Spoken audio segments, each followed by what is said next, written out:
میرا آج ان تمام مہاجر اکابرین سے ایک سیدھا سا سوال ہے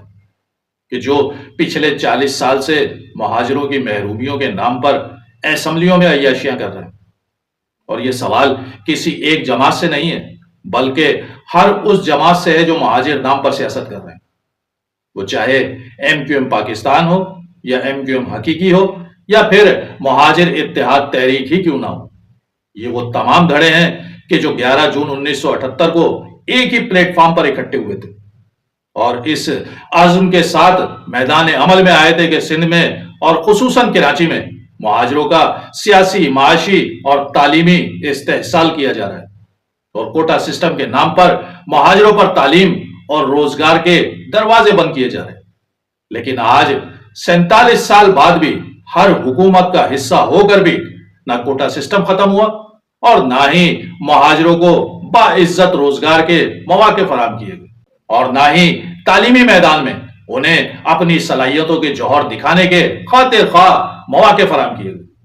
آج بھی اس محرومی کو جواز بنا کر یہ تو کہا جاتا ہے کہ کراچی میں ایس ایچ او سے لے کر آئی جی سندھ تک اور فوج میں اعلیٰ عہدوں پر اور بیوروکریسی میں مہاجروں کی تعداد نہ ہونے کے برابر، اور اسے تعصب اور لسانیت سے تعبیر کیا جاتا ہے۔ یہ بیانیہ سیاست کرنے اور مہاجروں کے جذبات بھڑکانے کے لیے تو خاصا کارآمد ثابت ہوتا ہے، لیکن اگر اسے حقیقت کے آئینے میں دیکھا جائے تو اپنا ہی چہرہ شرمندہ شرمندہ سا نظر آئے، کیونکہ اس کی وجہ تعصب اور لسانیت تو ہو سکتی ہے اور ہے بھی، اس سے انکار کسی بھی صورت ممکن نہیں ہے، لیکن میرا سوال اب بھی وہی ہے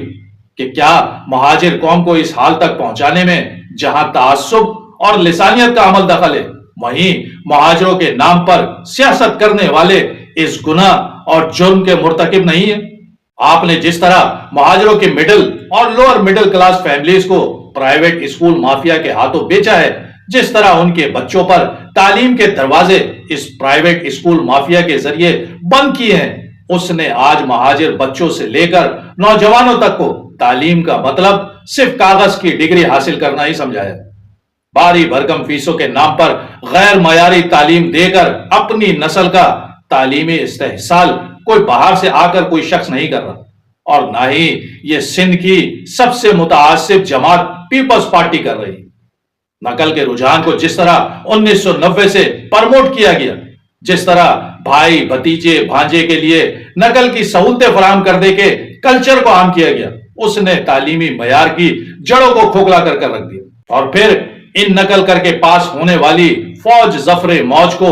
1 گریڈ سے 7 گریڈ تک اور پھر 7 سے 11 تک کی نوکریوں پر بھرتی کروایا گیا۔ اس نے نہ صرف تعلیم کو تباہ کیا بلکہ اداروں کو بھی تباہ کر دیا، کیونکہ نوکری کا حصول صرف تنخواہ حاصل کرنا تھا، اداروں کی بہتری وقت پر آنے اور وقت پر جانے سے اس کا کوئی تعلق نہیں تھا۔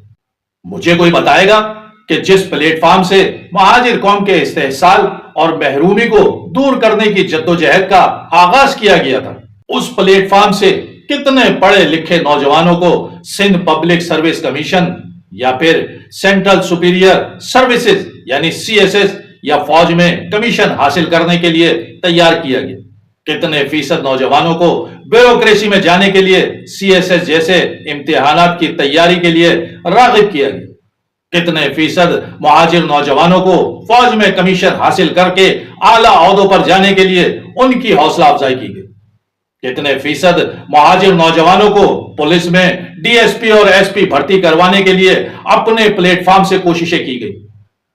ایم کیو ایم کہ جس کے پاس نوجوانوں کی اکثریت تھی، اور اکثریت ہی نہیں تھی بلکہ پڑھے لکھے کوالیفائڈ نوجوان تھے، جنہیں کبھی بھی ملک کے اعلیٰ ترین مناصب پر لانے یا پہنچانے کے لیے نیک نیتی سے کبھی کوششیں نہیں کی گئی۔ اتنے بڑے سیاسی پلیٹ فارم سے ایم کیو ایم جیسی منظم اور پڑھے لکھے لوگوں کی جماعت نہ ہی کوئی شاعر پیدا کر سکی، نہ سائنسدان بنا سکی، نہ دانشور اور مفکر سامنے لا سکی، نہ ڈاکٹرز اور انجینئروں کی کھیپ تیار کی جا سکی۔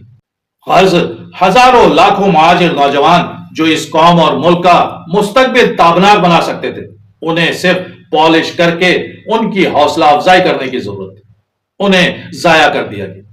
اپنے اس کیپٹل کو کہ جو ملٹی پلائی کر کے ریٹرن ہو سکتا تھا اسے کنویں کا مینڈک بنا کر تالاب سے دور کر دیا گیا۔ کاش